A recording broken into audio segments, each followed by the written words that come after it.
Longtemps nomades, les Bajau se sont sédentarisés le long des côtes d'Indonésie, de Malaisie et des Philippines. Ils seraient près de 500 000 à vivre au plus proche de l'océan, sur des maisons en pilotis, délaissant leurs lépas, leurs bateaux-maisons. Regroupés dans de petits villages posés sur l'estran, les Bajau, même s'ils ne sont plus nomades, continuent de lier leur destin à l'océan, qui les nourrit et qui les protège, en leur apportant les ressources nécessaires à cette vie en équilibre sur l'eau qui les entoure.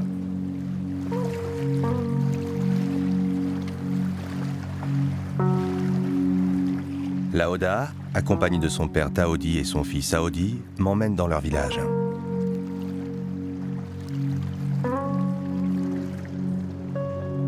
Situé au sud-est de Sulawesi, au cœur de l'archipel de Wakatobi, Sampela a été créé dans les années 60 par le gouvernement indonésien pour sédentariser les familles Bajau, qui vivaient le long des côtes de cet archipel.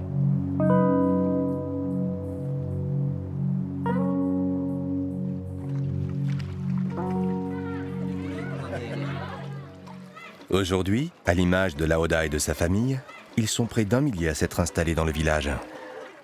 Sampela, avec ses passerelles en bois, ses maisons à l'équilibre incertain, est typique de cet habitat dispersé, dont Laoda lui-même a du mal à évaluer le nombre.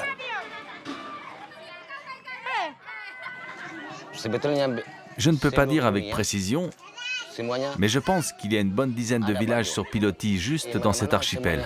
À l'échelle de Sulawesi, cela représente quelques centaines de villages au moins. Cela fait des milliers de personnes qui appartiennent à la même communauté Bajau. On est tous des Bajau.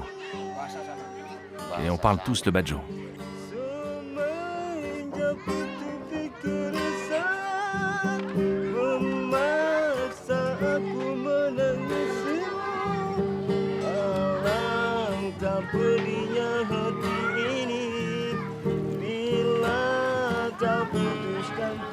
Situé à 1 kilomètre du rivage, dans une zone découverte à marée basse, le village de Sampela semble, à marée haute, tout simplement flotter sur la mer.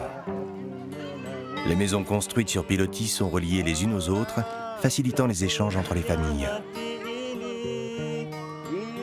Elles forment une cité lacustre, où on apprend à nager avant même de savoir marcher.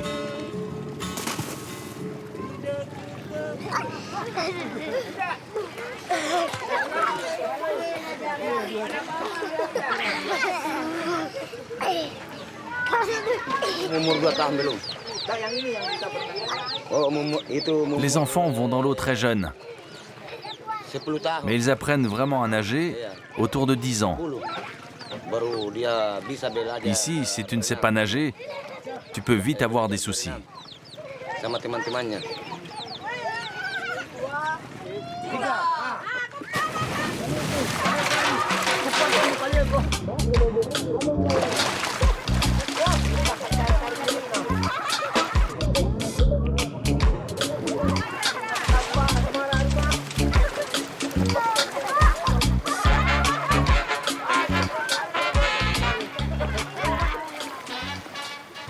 Sampela vit au rythme de la pêche, seul moyen de subsistance des Bajau. Aux portes des maisons, ou à quelques encablures du village, c'est un balai incessant de pirogues qui lancent et remontent leurs filets. Laoda, lui, pratique la pêche en apnée, comme son père avant lui. Ils ne sont que quelques-uns à perpétuer cette pratique ancestrale. Les techniques se transmettent de génération en génération comme un secret jalousement gardé. Tu le poses dans l'eau. Tu le fais glisser comme cela. Et le poulpe croit que c'est un ami. Alors il s'approche et hop, tu le harponnes.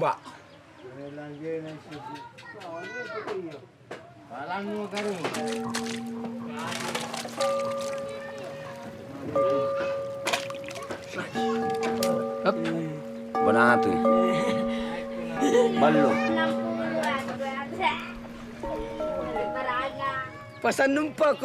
Une crevette sauvage, c'est un bon appât. Avec ça, on peut attraper des crabes.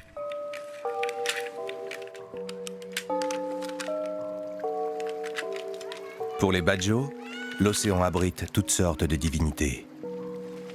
Ce sont elles qui décident si la pêche sera bonne ou mauvaise. Pour s'attirer leur bonne grâce, il faut s'adresser aux chamans, intercesseurs entre les hommes et les dieux. J'ai un service à te demander. Je voudrais qu'il fasse beau pour mon départ.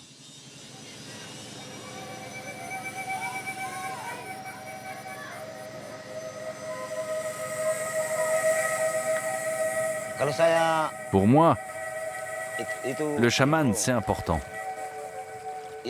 Lui seul peut faire appel à Bojangles pour que le beau temps se maintienne.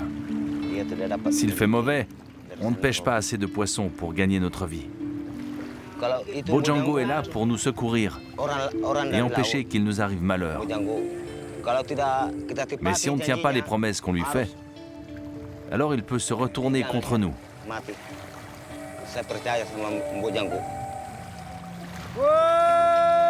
Bojangles buat ambil habo di pasar mentari mana di Bangkalem pun sudah sana minta salam pun sahabat-sahabat. Bojangles buat ambil habo di pasar mentari mana di Bangkalem pun sudah sana minta salam pun sahabat-sahabat.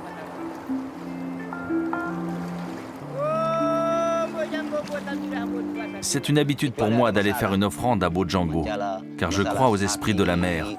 Ce sont eux qui veillent sur nous, qui nous empêchent d'être malades, qui nous soignent quand on a mal quelque part ou à la tête. Pour tout cela, je vais voir Bojangles.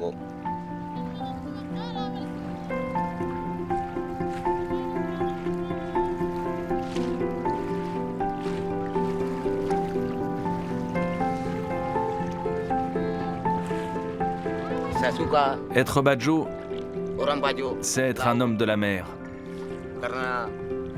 Je ne peux pas vivre sans elle ou loin d'elle. C'est différent des hommes qui vivent à terre.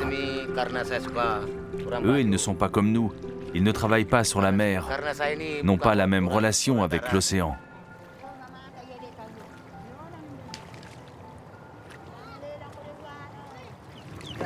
Avec ce fusil, tu peux tirer sur toutes sortes de poissons. Mais surtout, des espèces de poissons qui vivent dans les coraux. Ils sont difficiles à attraper avec des filets. En plongeant, j'ai la possibilité d'aller là où les pêcheurs classiques ne vont pas. C'est un avantage. Les Bajos vénèrent l'océan qui les nourrit et les protège. Un espace libre et partagé par tous, sans clôture, ni titre de propriété. Pour trouver sa nourriture, il suffit de plonger dans des zones riches en poissons, souvent à proximité de la barrière de corail qui entoure l'archipel.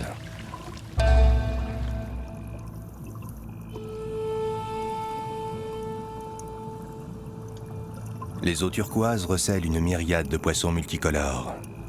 Près de 3500 espèces viennent trouver refuge dans ces eaux chaudes et peu profondes. L'impact des pêcheurs Bajos sur leur environnement est limité. Ils ne pêchent que les poissons dont ils ont besoin pour survivre.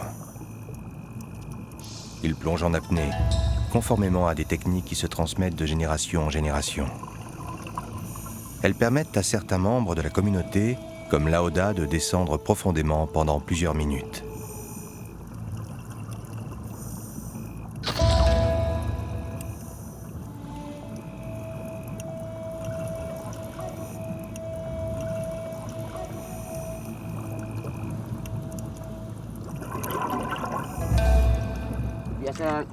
En fait, il faut avoir le truc avec les jambes. Si tu veux bien descendre, tu dois faire des mouvements circulaires, pédaler et pousser sur tes jambes en même temps. En général, je plonge jusqu'à 22 mètres. Je peux rester jusqu'à 5 minutes sous l'eau, mais c'est difficile de garder sa respiration aussi longtemps. Dans la communauté, je suis considéré comme un bon pêcheur. Tous les Bajos ne sont pas capables de rester aussi longtemps sous l'eau. Mon père se débrouillait bien. J'espère qu'un jour, mon fils aussi sera un bon pêcheur. Enchaînant les plongées sous le regard de son fils et de son père, Laoda récolte le poisson nécessaire pour nourrir sa famille. À la fin de la journée, nous pouvons rentrer au village. La Oda navigue sans carte ni boussole. Il connaît chaque recoin de la côte, les formes allongées d'une crique, la forme d'un relief ou la couleur des fonds marins lui servent de repère.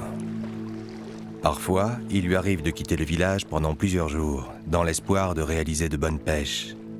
Même s'il s'éloigne de son village, sa bonne connaissance des côtes lui permet toujours de retrouver le chemin de chez lui. Bon, c'est bien les garçons, c'est une bonne pêche.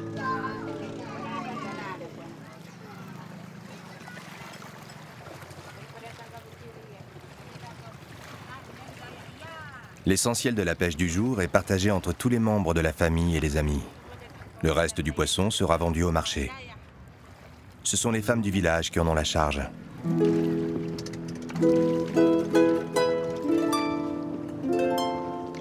Le marché se trouve sur la grande île, en face de Sampela. Pour les Badjo, c'est l'une des rares occasions de rencontrer ceux de la terre. Pour la Oda, les deux populations entretiennent de bonnes relations. Mais pour les villageois, les Badjo sont toujours des nomades, des gitans des mers. Au marché, le poisson est vendu du bas vers le haut, des bateaux vers le ponton, ceux de la terre dominant ceux de la mer.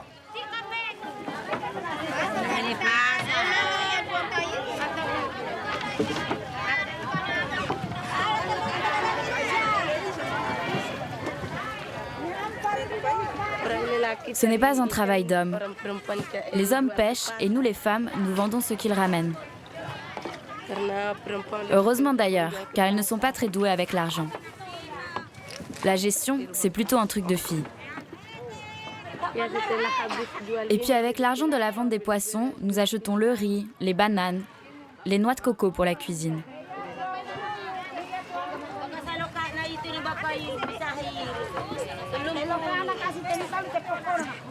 Même si les Badjo se déplacent encore pour pêcher, leur vie sédentaire a mis entre parenthèses leur liberté d'autrefois.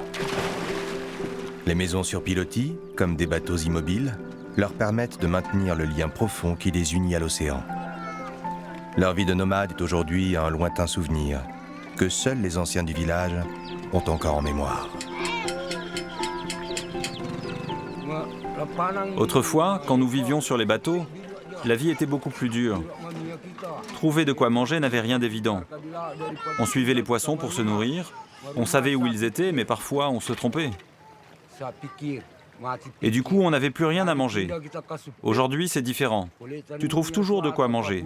Ce n'est plus une obsession que tu as dans la tête. Tu trouves du poisson partout, sur le marché, les voisins t'en donnent. Franchement, je ne souhaite à personne de revenir à cette époque. Aujourd'hui, la vie est bien meilleure.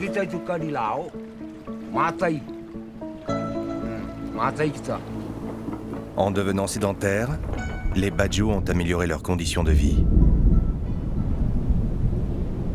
Même les fortes pluies qui arrivent sans prévenir sont plus faciles à supporter dans des maisons fixes que sur des bateaux.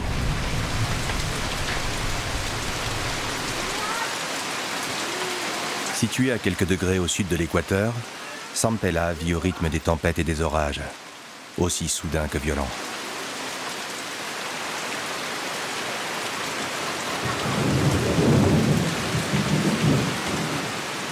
La pluie ici n'est pas une calamité, mais un moment de répit.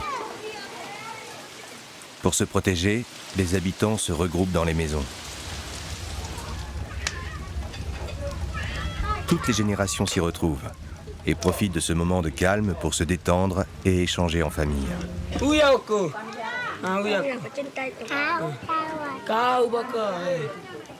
Les femmes s'occupent de la cuisine. Elles préparent le poisson pour tous les membres de la famille. Dans les maisons des Badjo, l'intimité n'existe pas vraiment. Tous vivent les uns avec les autres, dans un habitat qui bouge avec le vent et au plancher ouvert sur la mer. C'est aussi très pratique. On peut jeter directement les épluchures, les restes de poissons. On peut facilement nettoyer. Et puis pour nous, c'est une manière de ressentir la mer. La liberté est très importante pour nous. Même si nous habitons dans un village, nous nous sentons nomades, libres de tout quitter pour partir en mer. Nous sommes contents de vivre dans des maisons, mais demain, si nous devons quitter Sempela, ce ne sera pas un souci. C'est ça être Bajo, se sentir libre. Vivre avec les Bajos de Sempela a été pour moi l'occasion de découvrir un peuple avec qui je partage la même passion de la mer. Pour rester en lien avec elle, ils sont prêts à accepter tous les sacrifices. Je les comprends et j'admire leur volonté de construire leur avenir avec l'océan qui les entoure.